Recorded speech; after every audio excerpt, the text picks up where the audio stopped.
నమస్తే tsp D news Telangana సప్పుడు ప్రజా దండోరా వార్తలు. బీఆర్ఎస్ పార్టీ పటంచెరు నియోజకవర్గ కోఆర్డినేటర్ ఆదర్శ రెడ్డి ఆధ్వర్యంలో నియోజకవర్గ స్థాయి మండలాల మున్సిపల్ పరిధిలలో ఉన్నటువంటి గ్రామాలలో ఉన్న బీఆర్ఎస్ పార్టీ సీనియర్ నాయకులు, మాజీ ఎంపీటీసీలు, సర్పంచులు, పాలకవర్గ సభ్యులు, మాజీ జెడ్పీటీసీలు 27వ తేదీ ఆదివారం నాడు జరగబోయే బీఆర్ఎస్ పార్టీ భారీ బహిరంగ సభ చలో వరంగల్ రజతోత్సవ భారీ బహిరంగ సభకు పెద్ద ఎత్తున జనాలంతా కదిలి రావాలని,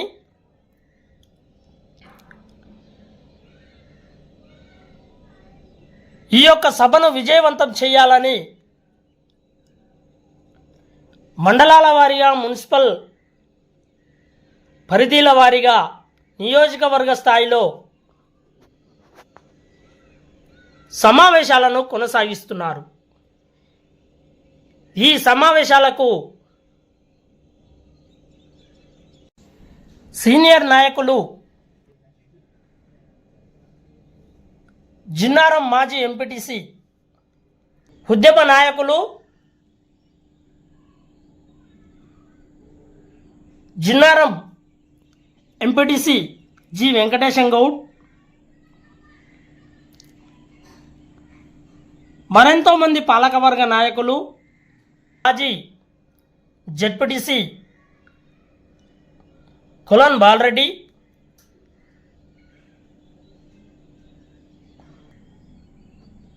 సభ్యులు, కార్యకర్తలు పాల్గొనగా గుమ్మడిదల మండల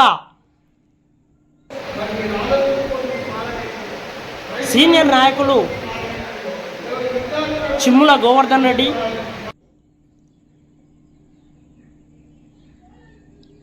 మంద భాస్కర్ రెడ్డి, మాజీ జెడ్పీటీసీ కుమార్ గౌడ్, వివిధ గ్రామాల సర్పంచ్, ఉప సర్పంచ్, ఎంపీటీసీ, మాజీ పాలకవర్గ సభ్యులతో సహా పార్టీ కార్యకర్తలు ఈ సమావేశాలకు హాజరై ఈ యొక్క కార్యక్రమాన్ని విజయవంతం చేద్దామని ముందుకు సాగారు. ఈ కార్యక్రమాన్ని ఉద్దేశించి నాయకులు మరెన్నో విషయాలను మాట్లాడారు. అందరూ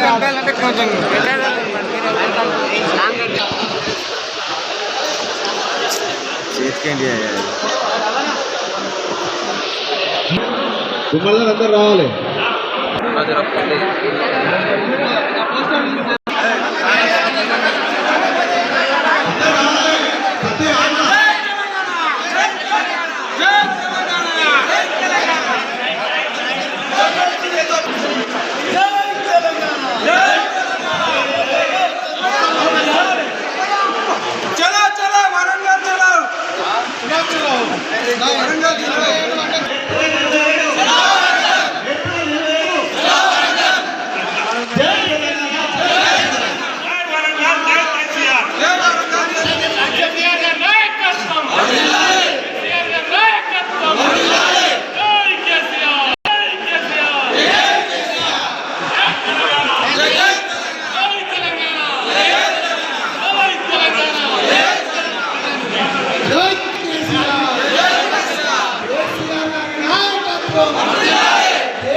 మీకు తెలవాలి. చాలామంది గేమ్లు ఆడుతున్నారు. మేము 27కి వస్తున్నాం, 30 తారీఖుకి వస్తున్నాం, 2వ తారీఖు. అవన్నీ ఏం లేవు. అవన్నీ పప్పులన్నీ ఉడికేది ఏం లేదు. అన్నీ బంద్ అయిపోయినాయి. మనం ఇల్లు ఉన్నాం.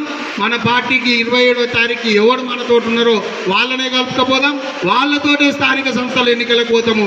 వాళ్ళనే గెలిపించుకుంటాము. మనమందరం గుమ్మడిదల్లా పార్టీని బలోపేతం చేస్తామని చెప్పి మీకు తెలియజేసుకుంటాం. ఇక పార్టీ మన కాంగ్రెస్ పార్టీ గురించి చాలా బాగా చెప్పిండు. వెంకన్న చెప్పిండు, కుమారన్న చెప్పిండు, బాలన్న చెప్పిండు, మా గోవర్ధన్ అయితే అర్ధగంట చెప్పిండు. వాళ్ళ గురించి ఎంత మాట్లాడినా కూడా ఇవాళ మనం టైం వేస్టే. ఎందుకంటే మనకు తెలుసు వాళ్ళు ఏం చేస్తున్నారు, ఏం చేస్తారు. ఏ రంగం తీసుకున్నా, ఎవరిని కదిలించినా ఇవాళ కాంగ్రెస్ పార్టీని, రేవంత్ రెడ్డి ప్రభుత్వాన్ని తిడుతురే తప్ప ఒక్కరు కూడా నాకు ఈ రంగంలో నాకు డబ్బులు వచ్చినాయి, నాకు లబ్ధి జరిగి చేయకూడదని చెప్పిన నాయకులే లేదు. మనమందరం ప్రజలకు పోవాలి, ప్రజలకు చర్చించాలి, ప్రజలకు మనం చెప్పాలి. అమ్మ రైతు బంధు పడ్డదా లేదా నేను చెప్పాల్సిన అవసరం లేదు, వాళ్ళే చెప్తారు. పడ్డదా అని అడుగురి, రమ్మని కొడుకులని గల్లబట్టుకొని అడుగుతామని చెప్పి అనే పరిస్థితి ఇవాళ మరి గ్రామాల్లో కానీ లేకపోతే టౌన్లలో కానీ ఉందని చెప్పి తెలియజేసుకుంటాం. అన్న బాగా చెప్పింది ఇప్పటిదాకా. మరి 6.5 కోట్లు 7 కోట్లు మన రెవెన్యూ ₹1 వస్తలేదని మీరేనా అన్న చెప్పింది? సంవత్సరంన్నర అయింది కొబ్బరికాయ కొట్టి. సేమ్ జిహెచ్ఎంసీలో కూడా అదే పరిస్థితి. ఎవ్రీ 2-3 రోజులకు కొబ్బరికాయ కొట్టుకుంటుంది. దాదాపు 150-200 కోట్లు పనిచేసి ఉన్నాం మేము ఒక్కొక్క దగ్గర. సంవత్సరంన్నర అయింది ఇంతవరకు మేము ఒక్క కొబ్బరికాయ కొట్టి. మొన్న మా అమ్మ అడుగుతుంది, ఇంట్లో జనరల్గా పట్టించుకోండి. మా అమ్మ అసలు ఏదైనా ఈ మధ్య ఒక్కసారి కూడా కొబ్బరికాయ కొట్టలేరు, ఒక్క అభివృద్ధి కార్యక్రమం చేస్తలేరు అంటే ప్రభుత్వం ఆ రకంగా ఉన్నది అని చెప్పి తెలియజేయడం జరిగింది. ఉన్న 10 సంవత్సరాలు ఉంటుందట. నేను 2 సంవత్సరాలు ఉంటుందా లేదా అని మేమందరం అనుకుంటే నువ్వు 20 సంవత్సరాలు ఉంటుంది అంటున్నావు. మరి మీరు ఆలోచించుకొని మీ పాలన ఎట్లుందో.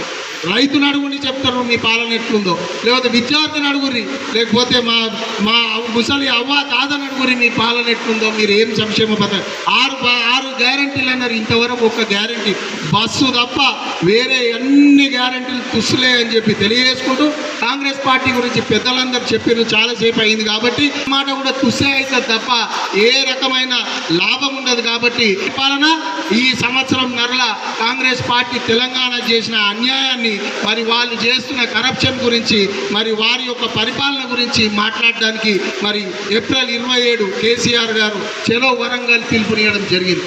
మరి అందరం మాకు టార్గెట్ చాలా దూరం ఉన్నది కాబట్టి దగ్గరున్న కాన్స్టిట్యున్సీలకేమో 10-15 వేల టార్గెట్ ఇచ్చారు.